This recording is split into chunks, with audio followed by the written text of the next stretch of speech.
शमऊन नामी मशहूर आतिश परस्त ख्वाजा हसन बसरी का पड़ोसी था। वो 70 बरस तक आतिश परस्ती में मशगूल रहा। आखिरी उम्र में वो बीमार पड़ गया। कई रोज गुजर गए, उम्दा इलाज और तदबीर भी उसे सेहत याब न कर सके। तो एक रोज ख्वाजा हसन बसरी रहमतुल्लाह अलैहि उसकी अयादत को गए। अयादत के बाद आपने उसको नसीहत की, तुमने एक उम्र कुफर व शिरक में गुजार दी है, अब तुम अपने अंजाम को पहुँचने वाले हो, तो इस्लाम ले आओ, शायद खुदा तुम पर मेहरबान हो जाए। शमऊन ने जवाब दिया, ख्वाजा साहब, मुझे मुसलमानों की 3 आदत सख्त नापसंद है। उनकी बदौलत मैं इस्लाम से दूर रहा हूँ और अब भी मुझे इसमें कोई कशिश महसूस नहीं होती। ख्वाजा साहब ने फरमाया, तो बयान कर वो कौन सी नापसंदीदा बातें हैं जिनकी वजह से तू इस्लाम का मुनकिर है।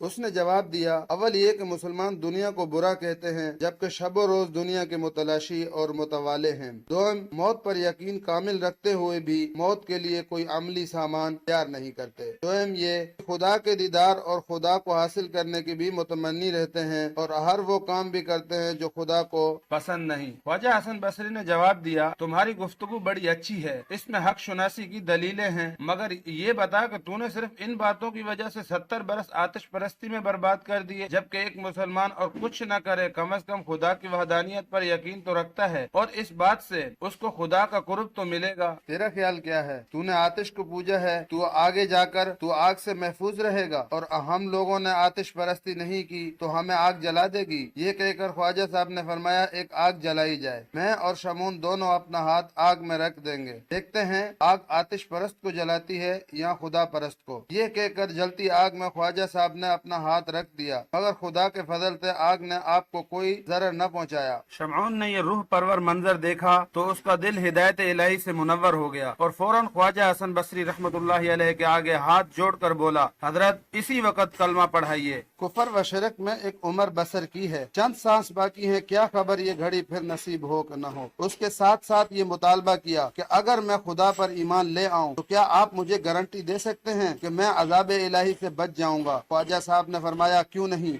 मैं तुम्हें लिख कर देता हूँ कि अगर तुम मुसलमान हो जाओ तो खुदा तुम्हें जरूर बख्श देगा। चुनाचे एक इकरारनामा तैयार किया गया जिस पर ख्वाजा हसन बसरी और दीगर आदिल हजरात के वकूत बतौर गवाह के रकम किए गए। फिर शमून ने कलमा पढ़ा और मुसलमान हो गया। उधर वो मुसलमान हुआ, इधर उसकी रूह कफ से अंसरी से परवाज कर गई। ख्वाजा साहब ने उसको गुस्ल दिया, कफनाया और वो ओहदनामा उसके हाथ में दे दिया और उसको अपने हाथों कब्र में उतार दिया। रात को ख्वाजा साहब को एक पल के लिए भी नींद न आई। सारी रात नवाफिल अदा करते रहे और खुदा के आगे अर्ज करते रहे, रब्बे करीम, मैं तो खुद एक गुनहगार आदमी हूँ, मैं किसी की बख्शिश की क्या जमानत दे सकता हूँ। मैंने एक दावा कर दिया है, अब तू मेरी लाज रखने वाला है, वरना कयामत के रोज मैं उस शख्स को क्या मुंह दिखाऊंगा जिसने मेरी जमानत पर कलमा पढ़ा। इसी बेकरारी में ख्वाजा साहब की आंख लग गई। ख्वाब नजर आया, क्या देखते हैं कि शमऊन के सर पर ताज है और वो मुकल्लिफ लिबास में मलबूस जन्नत के बागात में सैर कर रहा है। ख्वाजा साहब ने फरमाया, ए शमऊन, सुना तेरा क्या हाल है। शमऊन बोला, ए हसन बसरी, मैं बताने के लिए वो जबान और अल्फाज नहीं रखता कि खुदा ने मुझ पर क्या क्या मेहरबानियाँ की, मुझे मेरे गुनाहों की मुआफी दी, मुझे बहश्त के महल्लात में उतारा, मुझे अपना दीदार करवाया और वो इनामात दिए कि बस मैं कुछ भी बयान करने की कुदरत नहीं रखता। फिर इसने वो ओहदनामा हजरत हसन बसरी को वापस कर दिया और कहा, अब आप पर कोई जिम्मेदारी नहीं, आप हर जमानत से सबकदोश हैं। जब ख्वाजा हसन बसरी की आंख खुली तो हैरान रह गए कि वो इकरारनामा आपके हाथ में था जो आप शमून को देखकर कब्र में उतार आए थे। आप फौरन सजदे में गिर गए